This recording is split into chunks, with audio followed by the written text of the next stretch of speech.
So, with Daniel Craig's last Bond film coming out in October, I need to do a binge watch of all the James Bond movies. And my original plan was to do it by actor and review it by actor, but I felt like that wasn't the best decision, and I decided I'm going to go with by movie and review it. So we're starting with Dr. No, which of course is the first Bond film starring Mr. Sean Connery, who is unfortunately no longer with us. And I am going to have to state some things that people are not going to want to hear about this movie or Sean Connery. So we're going to have to talk a little bit about abuse. Sean Connery, while a great actor and a great performer, and is great in this part, he defined this part,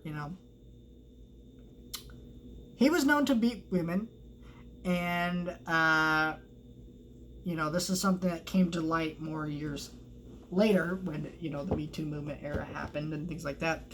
But Sean Connery, because he was very known to beat women, it makes these movies very uncomfortable to watch, because some of the things he says, some of the lines of dialogue, and so I think it's unfortunate, because I think it does hurt these movies.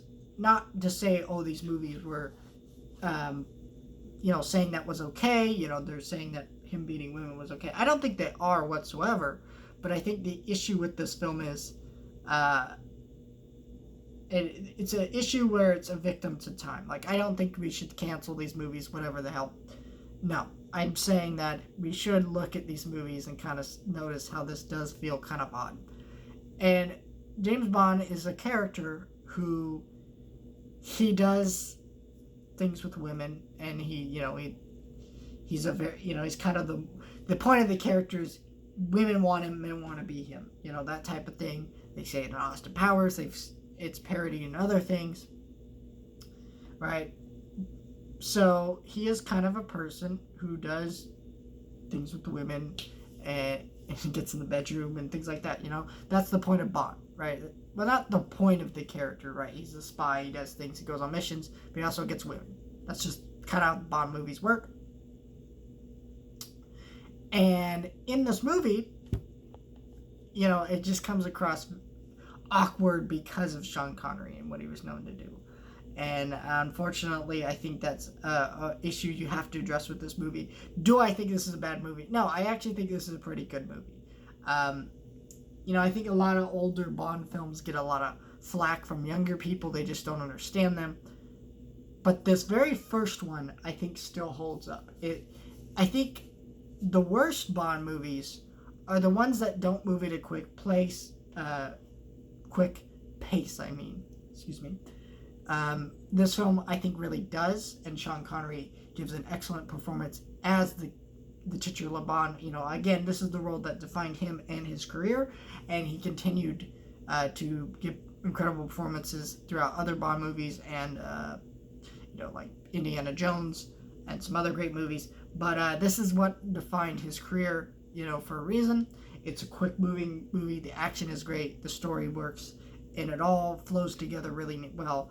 And I think the first time I watched this movie, I was kind of bored by it. But I think I was just watching it in the wrong mood. But I think, this movie moves at such a well pace. It's a really good movie. It's exciting. It's adventurous. I think that's what works about this movie so well. I think it portrays the character very well of James Bond. That's another thing that sucks about a lot of the bad James Bond movies is when they don't portray the character well, because this is a character who has a huge legacy, and not just in film, but in books and other things. And so portraying him right is very important to these films.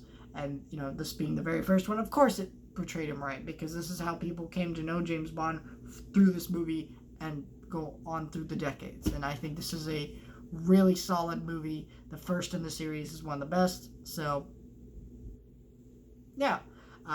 We are going, and trust me, I'm reviewing every James Bond movie, and the goal is to review them all before Daniel Craig's new movie comes out. But if that doesn't happen, I'll just keep reviewing it. The same way I did with the Marvel movies, right? My goal was to have all the Marvel movies reviewed before WandaVision came out, and that did not happen. So I was just reviewing them alongside the new thing, which I probably might have to do with this film.